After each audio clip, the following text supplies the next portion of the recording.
Hi everyone, welcome to the Real Meat Stick. I'm David. Thanks for joining me today. We're going to begin today's process of sausage making with grinding up roughly about 20 pounds of boneless pork butt that I was able to pick up. It was a 76-pound case. We're going to be allotting today roughly about 20 pounds. From that, we're going to be making 3 varieties of sausage. We'll be making a sweet Italian sausage, we'll be making a hot Italian sausage, and we'll be taking a portion of that, of the ground up pork butt, and combining into a different mixture 5 pounds of the USDA prime brisket trimming that I have in order for us to make a cheddar jalapeno bratwurst. So with that said, let's get started. The first thing we're going to do is pull out the boneless pork butt. We'll get the weight on that. I want to record it because in the sausage making process, it's really important that we have the exact weights on our meats and on our seasonings. And it's something that we'll get into as we begin to transition over from the grind over to our sausage process.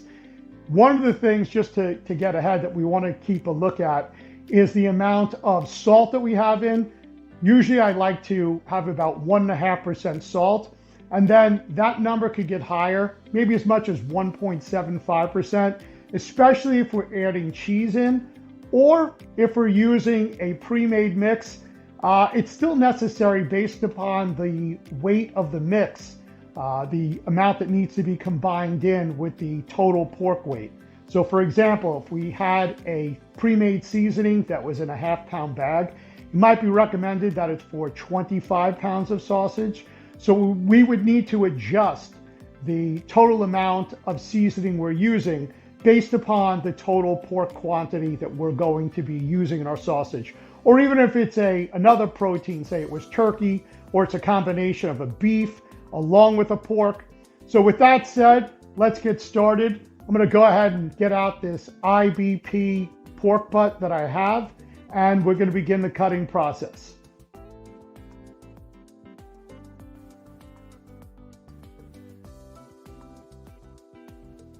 So the first thing we're going to do is we're going to get the total weight of what these 4 pork butts weigh.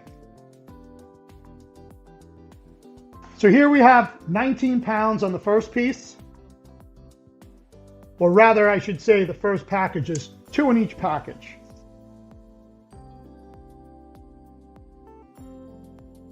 And here we have 20 pounds. So in the interest of fairness, and this is something that we can do, it's subjective, I'm just going to call it a total weight of 40 pounds. So roughly each one is about 10 pounds. Now that's our starting weight.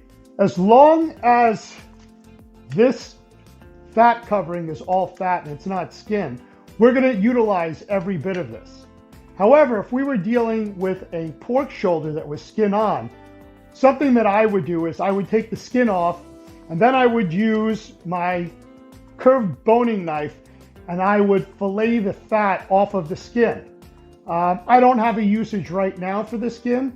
Some people, from what I understand, they'll take the skin, they'll take the bones, and they may use that and render it down, maybe even cook it in with their pasta sauce on Sunday. There's instances where those pork skins can be stuffed or even fried. Different cultures have different uses for the parts of the animal. And of course, we don't want to put things into the garbage if they do have some type of value to us. So with that said, I'm going to go ahead and I'm going to get on my cut-proof gloves. I'm going to put on some of our PPE to keep down the transference of the pork to anything else that we're touching. And of course, we're using an NSF cutting board. And underneath this cutting board, I put a wet paper towel so that our cutting board doesn't shift around as we're utilizing it.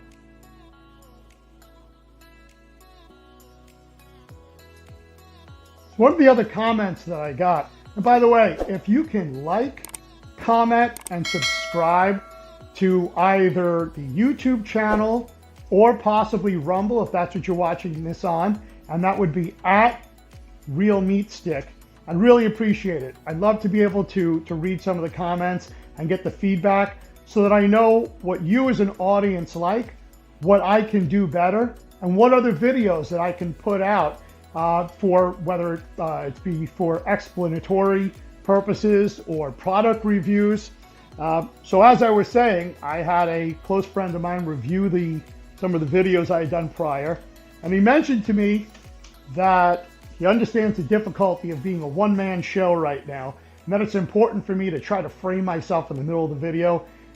Evidently, as I've been starting off, there's times where the top of my head gets cut off, or I've shown a little bit of nervousness and hesitancy, and I guess that's kind of normal with the process. So let's start off. Let's get some of this pork butt opened up, and we're going to go ahead and use our 10-inch butcher knife to cut up our pieces, and if necessary, I do have a 6-inch boning knife.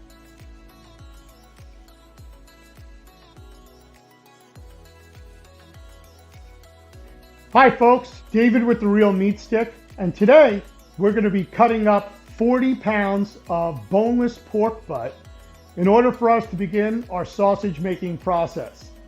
What I'm going to be utilizing today is my meat 10-inch butcher knife. We're going to be using our number 32 meat grinder, and eventually we're going to be moving over to our 15-pound meat sausage stuffer. The types of sausages that I'm thinking about producing with these 40 pounds of pork are probably going to be a hot Italian sausage, as well as a sweet Italian sausage. We'll even try different types of casing, a natural pork casing that we got from Syracuse Casing Company, and a collagen casing. It's a number 34 millimeter that we're going to be using from Viscofan, who happens to be the producer for many of your commercial sausage manufacturers out there, like Hatfield, like Premio, and even Pork King located in the Bronx. So with that said, I've already gone ahead and I weighed out our pork. Each one came 2 pork butts to a cryo pack. They're each roughly 20 pounds, making each pork butt 10 pounds. So I'm going to go ahead and begin to cut up some of our pork butt. And one of the things that I want to bring to your attention is, although I'm going to be using a number 32 grinder, which I've heard from those in the comments is a tad bit large for their kitchen. The belief is that this would be better for someone who's in a commercial type of aspect of grinding meat, or for someone who's into homesteading, or for hunters. And I completely agree. That is quite large for someone who might be living in an apartment or doesn't do a lot of grinding. But for my application, I find that it's extremely efficient because of its size, the size of the auger, the size of the motor. That's a 1.5 horsepower. The other thing that I picked up on, and I got this from Eric, from Two Guys in a Cooler, is how nicely a large grinder like that is from a speed aspect. You know, that grinder has the capability of doing 1,080 pounds of meat in a minute. So it could be quite intimidating just thinking of that number. The other thing that I really like about a grinder that size is it's not necessary to take our pieces and make them so small. However, what I found now from experience is that when I make the pieces a bit smaller, instead of dropping them in about this size, there's a less likelihood that they're going to get caught behind the plate. And I'm using a coarse plate today for our sausage. So I like to keep my pieces just a little bit smaller. I'm going to be taking all of this and putting it into the freezer for about 25 to 30 minutes, really getting it as cold as possible.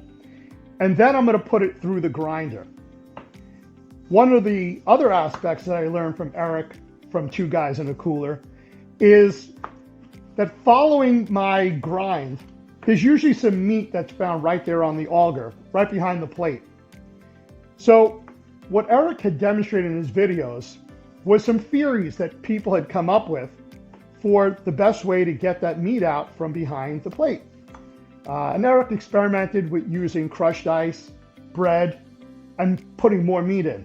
And what he found out was that while ice was efficient, the manufacturers of these products don't prefer that you use ice for the reason that it could bind the motor up and that would void your warranty. What he found was that bread was effective. Now, I have 2 kids, and those kids love sandwiches. So usually those end pieces at the end of the bread, they end up going to feeding the ducks. Today, I'm gonna take those pieces, and after I'm done with my grind, I'm gonna feed the bread through. And if you don't mind a little bit of bread in there with your sausage, or if you happen to push your meat off to the side, that last little bit that comes out just before the bread, that's still usable. As the bread begins to come out through the plate, we'll get rid of that. So with that said, I'm gonna continue my cutting process, getting our pieces down to what I'm going to call a usable size to fit through the mouth of our grinder. And then I'll be back with you after all 40 pounds have been cut up and we can start our grinding process. So see you in just a couple of minutes. So welcome back. We've gone ahead and we cut up all 40 pounds of our boneless pork butt. We put it into the refrigerator for the last 25 minutes or so. And you'll see all of our pieces are consistent. They're ready to go. The other thing that I decided to do, since I'd like to be able to get 3 applications of sausage out of this, is I found that I had USDA Prime brisket trimmings from one of the barbecue videos that I was shooting. And I said, why not? I've already got 40 pounds of pork here. Why not add in an additional 5 pounds of the brisket trimmings? So what I have here is the fat trimmings that we have left over.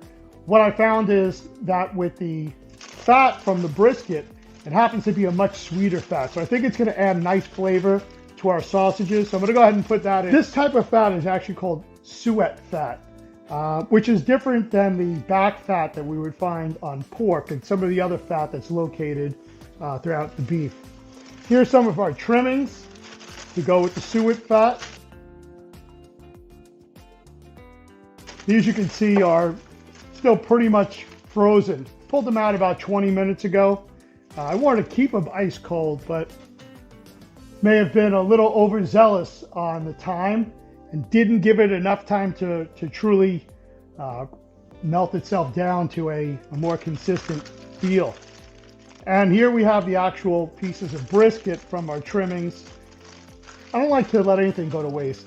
In fact, what I would have done with this, had I not used the trimmings for making sausage now, is I probably would have allowed there to be some more pieces and then eventually ground it up to use for chopped meat.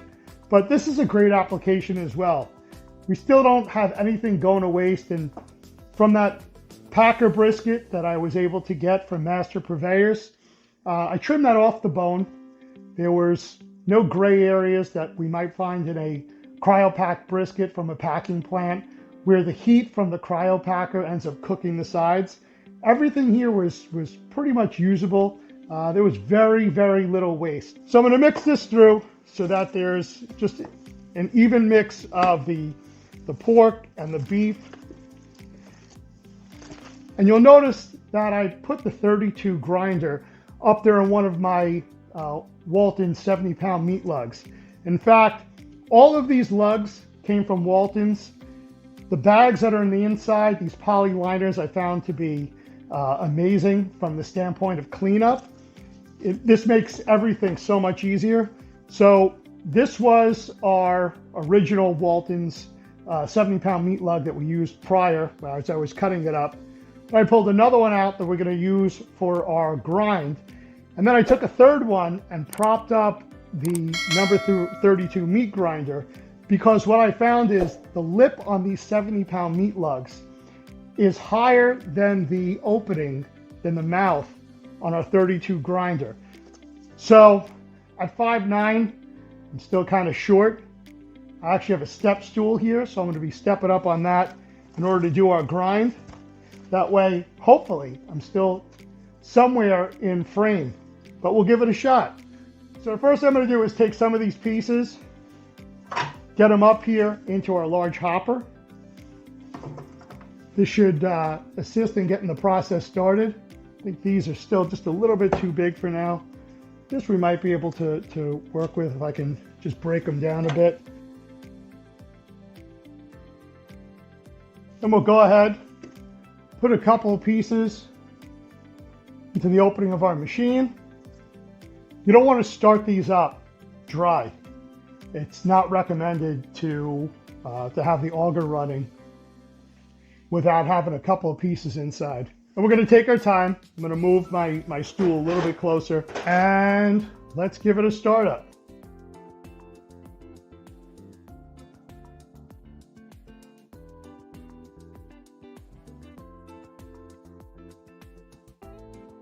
So this certainly is a fast machine. In fact, trying to keep up with it right now is proving to be a bit more difficult than I thought. Now, as I had mentioned earlier, when it comes to cleaning out any of the remaining meat that we're going to have following our grind, I brought some of the bread downstairs. Turns out that I have probably 4, maybe 5 pieces left in the package. So as a backup, Eric didn't mention this, but I'm going to give it a shot anyway. I have a bagel. It's a fresh bagel from this morning. So if necessary, maybe we'll run that through, only if necessary, and see what happens. I'm hoping I don't need it. I'm hoping that we have just enough bread to be able to clean up any of the remaining meat that might be stuck between the auger and our 10mm plate.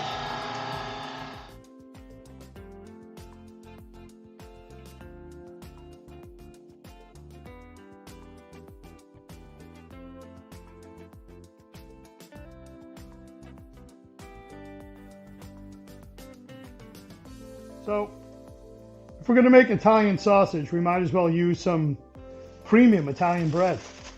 Let's start with 2 pieces and see what this looks like. We got a couple of stragglers right there. So, here's one.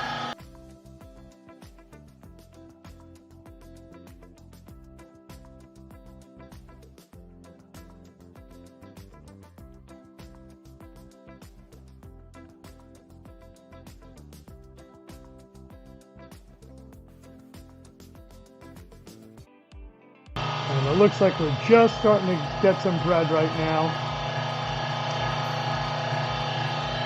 And let's put in number 4 and see what happens.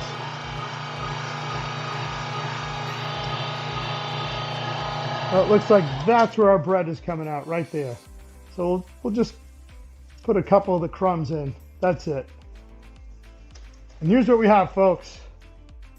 That's now 45 pounds of meat that was ground up, 40 pounds of pork butt, and 5 pounds of prime brisket trimmings, the fat and all. So what I'm going to do now is break this down, and I think we'll start with the first 20 pounds of meat and start our sausage making. So I'll see you in the next video. Don't forget to like, subscribe, hit that bell, comment below, and I look forward to answering your questions and following up with you. And again, I'll see you in the next video. Take care, folks.